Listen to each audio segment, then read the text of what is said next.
learned from the lesson. Live in the hills, but I still get a spread. Started with a little, but I still reinvest it. Fear how I feel, then you feel like a blessing. I just want the lesson, I just want protection. I'm up and I'm down, but they sound like progression. Farmer never plans if he waits for perfection. Finger to the down, hold it down, we gon' get it. All right, ladies and gentlemen, I got your watch list coming in at April 7th, 2020, and I have the only stock I would be buying right now. It is a groundbreaking trade in play, and it has to do with a lot of what we're seeing in the market. So I'm going to go over that, go over what happened today, what we saw, and then what to expect this week. We have a few different things, however, setting up into next week, seeing how the news is, and kind of using a recent reference point, we could get an idea of how the markets are. The markets keep going up. Today was another record day. We closed up 1,600 points on the Dow, which, again, this is telling you something because now every single week we've been seeing at least one 5% or larger move. So when you start seeing this, the volatility is still there. So be careful with how you're assessing things. I hope you guys are ready. Hope you got the armor on.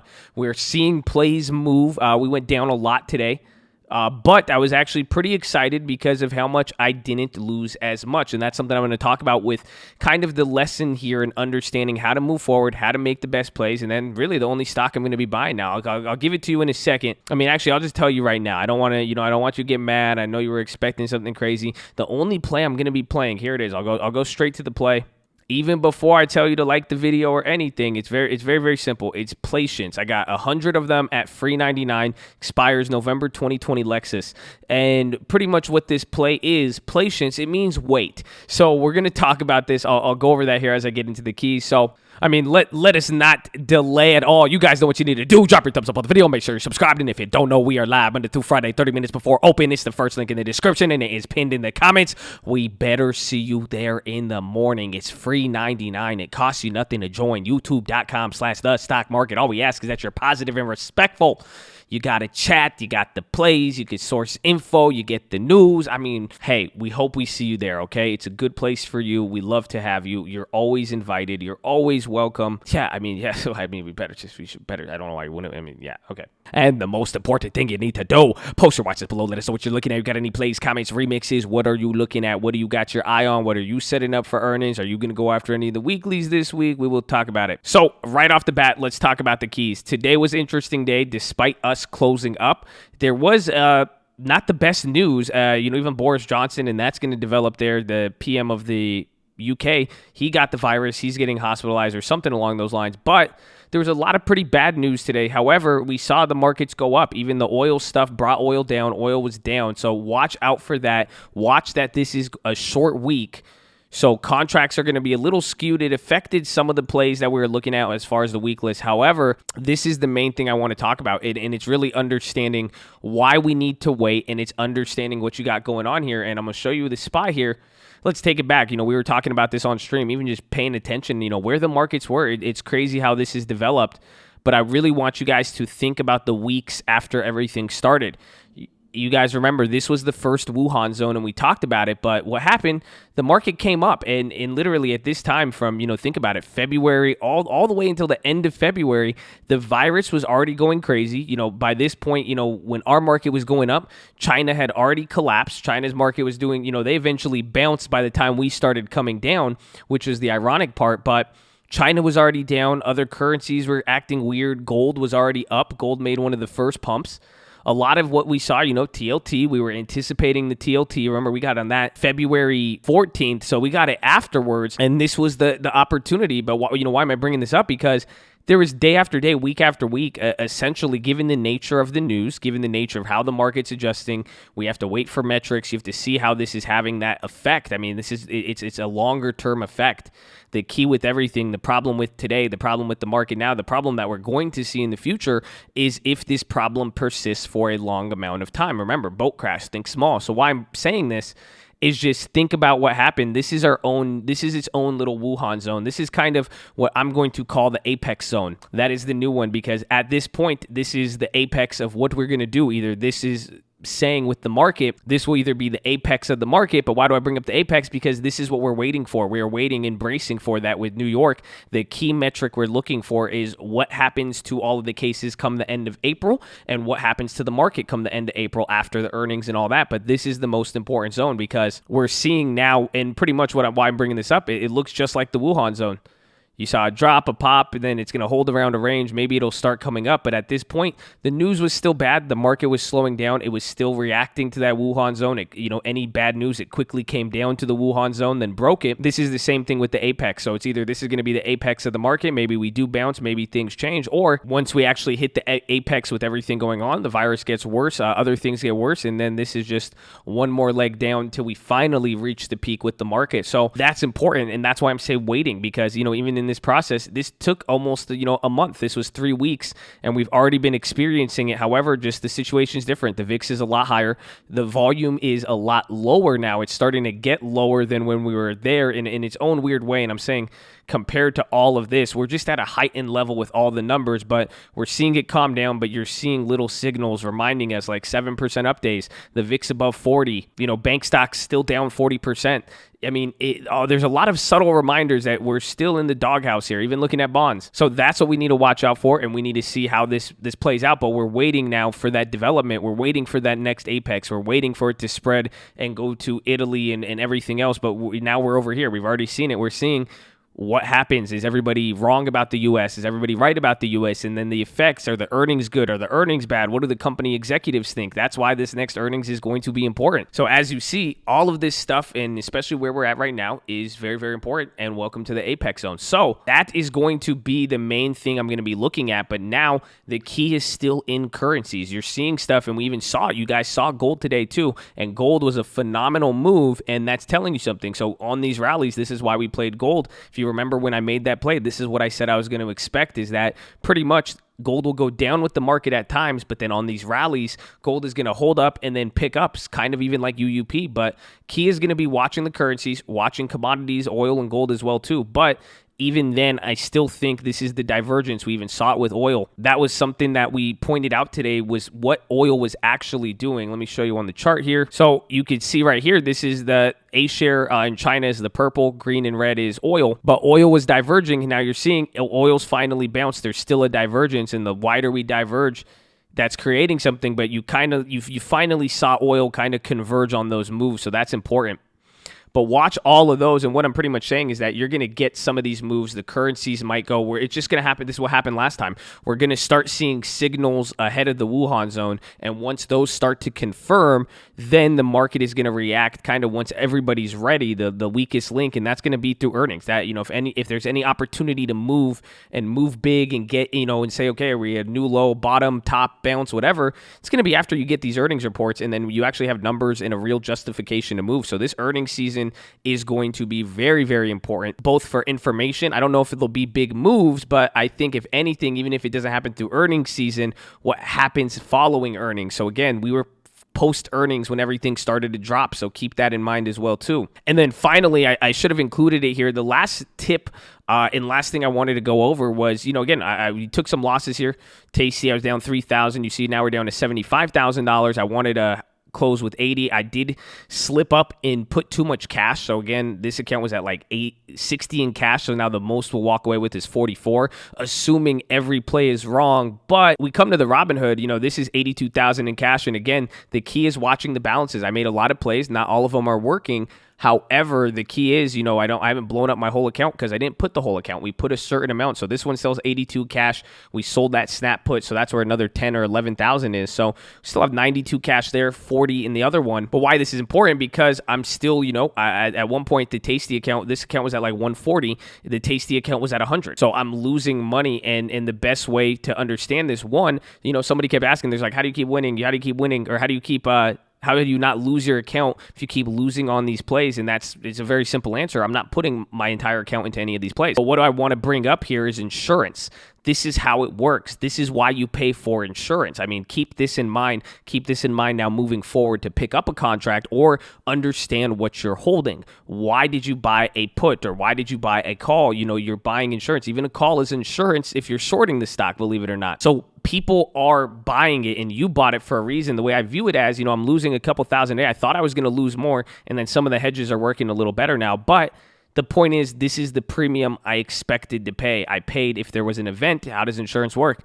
If something bad happens and things go crazy, you profit off of it. If it doesn't, you spend your money, but everything else remains intact. So why am I leaving a lot of cash? Because if those puts are wrong, I have other shares. I set up a share purchase. I want to buy more shares and do stuff like that. We have longer term calls. We're setting up for earnings. That's the whole idea. So if you're playing any puts moving forward or any plays, calls or puts, understand with the high premiums right now, it's a lot of insurance. So if you have to pay for uncertainty or you don't know what's going to happen, the market's moving crazy and you're paying that this event will happen, you're pretty much holding it and you're going to lose premium. Now, can you flip it and go back and forth? Yes, you can. That's not what I do.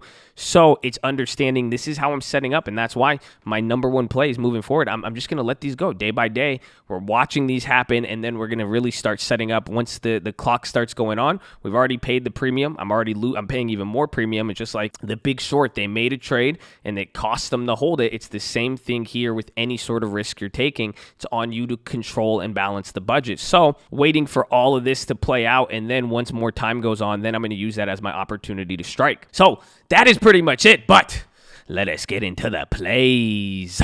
Oh, why did it bring me to this chart? There it is. So right off the bat, like I said, patience. I'm going to wait.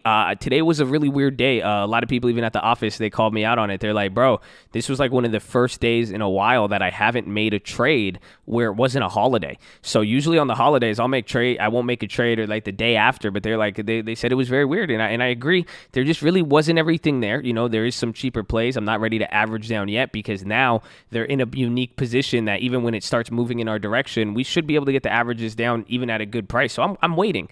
But I'm holding and I'm being very, very diligent because I know earnings is giving us that setup. I'm using the strategy spread in events, but the key here is events, and the event is going to be earnings, and it's right here in front of us. So got to stay alive and got to be smart with that. So wait, that's what I'm holding on. As far as everything else, plays I'm considering, and I looked at this one today. It's offering $1,300.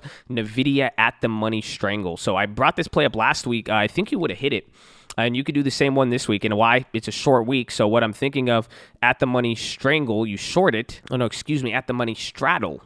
You short it right there. So you sell both of these. You would collect that premium went up. You would collect $1,400. And what it's saying is that if NVIDIA stays higher than 253 and lower than 281, you collect the full premium, but anything above 253 or below 281, you would pay dollar for dollar. So if it moved $10 above 253, you would lose $1,000. If it went $1 above there, you'd only lose $100. But if it stayed in this range, you would make money. And this is taking advantage. It's saying that the market will stay in a range, that the premiums are high. And that's what we're betting on, and we're kind of seeing that outline. But what I was thinking about was doing that one, and then you saw it required $20,000 to do that play, but you could do this a little bit different and buy the protection. So short the straddle. I would do something like this because now it brings it down to $1,100, and now your max risk is $600. So risk $600 to make $1,100. It's a little bit better, but it tightens the range by $2 on both sides because you're spending about $1 or $200 on both sides for protection. So that's another play. I really like that one just because, again, if I'm not looking to really buy a contract right now and waiting, it makes a lot of logical sense why premium selling would be the best thing. The only risk of the premium selling is that volatility. The reason why we're paying a premium on stuff and holding some of those stuff is that could return out of nowhere, and then that could really mess up one of these plays or make a play a little bit more riskier than it really is, or even that it shows, because this play right here is a 48% probability. It's not too bad. It's like flipping a coin. Oh my gosh. But there's that play. And then Regen and Guild. Regen did very, very good today. They went up a lot. I like them. Still holding. That play went up. I was up like 50% at one point. It was only up 20%. However, I looked at that option chain on Regen. There's a lot of different plays. I mean, wait for that one on a down day. You'll be able to get something way closer. I got the 720 calls for like July or something, but you could get way closer for cheaper. Even though the values went up today, I could see by the spreads and some of the last trades, it's going to cost a little bit amount of money. it's going to be like kind of like playing booking. It's a little bit more difficult, high risk, high reward. But then also Guild came down. So they dropped. Here is the original position. We got the 115 calls for May. So shorter time. That's why they got clapped. We lost 30%. And where are the regens? Yeah, there's the regens. They're up 7%. This is what I was saying with the option chain. You could see it's still wide, but you're seeing, $20 closer. This is at like 370 on the ask, and then I think one of them at 690. That's the one that was really, really mispriced. So watching out, just holding that play. That one time. Wait, that one's only May too. Damn, I thought I had July. That's not as good then. But again, only put 400. Look at this sea of red. But see, look at, and then we're still holding game, baby. Let's go. Ooh, amen. But there's that. And then finally, if I am going to take anything this week, what I'm considering doing or even going after the next week, I have to see what the market throws at us. I might grab next week's on banks and healthcare. You get their earnings in 8 days. So those earnings are coming out next week. Banks, JP Morgan, Bank of America, Goldman Sachs, healthcare like UNH, all that. So we have that July. That UNH got clapped today out of nowhere. That was up like 100%. Now it's down.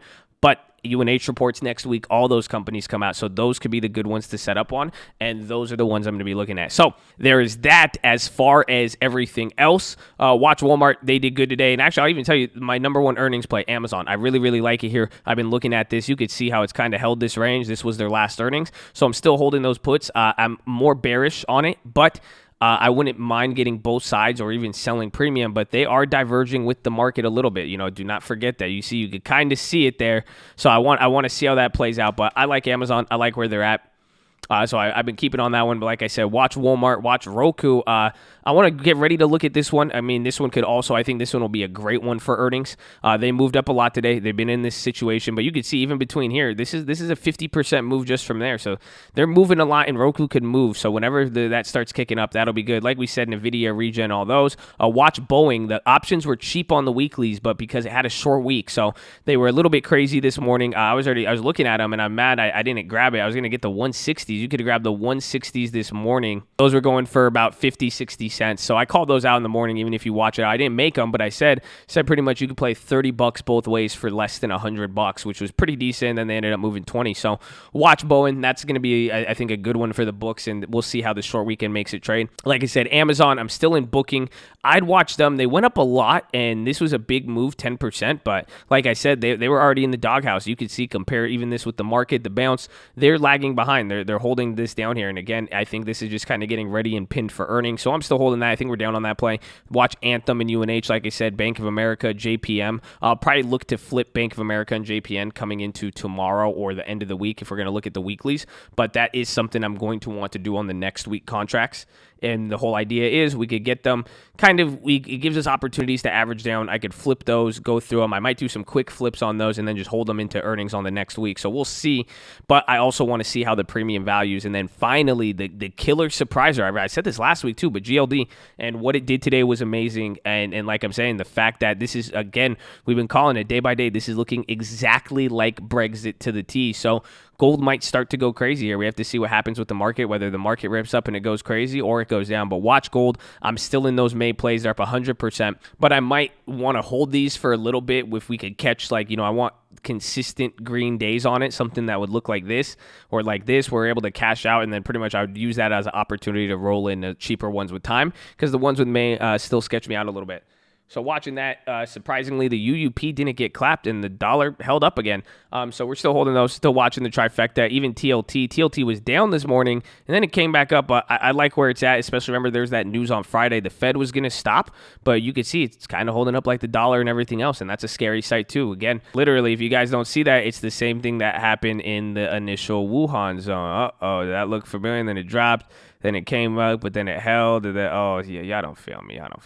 But that is your watch list, ladies and gentlemen. Make sure you're hydrated, healthy, ready to go. Make sure you post your watch list. Make sure we see you there in the morning. I need you ready to go. I need you controlling the books. I need you balancing the books. Get ready for earnings, spreads, and events. You know the event is coming up. All you got to do is stay alive, and even then, you're going to lose. You got to understand you're going to lose. There's going to be bad plays, so what do you have to do? Make sure you don't put the whole account into them. Space it out. Use the balance. If you get ahead of yourself, you will lose ahead of schedule. It's very, very simple. You got to stay in the game, stay focused, stay disciplined, baby. The code got you. I got you. The code loves you. I'm going to see you in the morning. Let's go.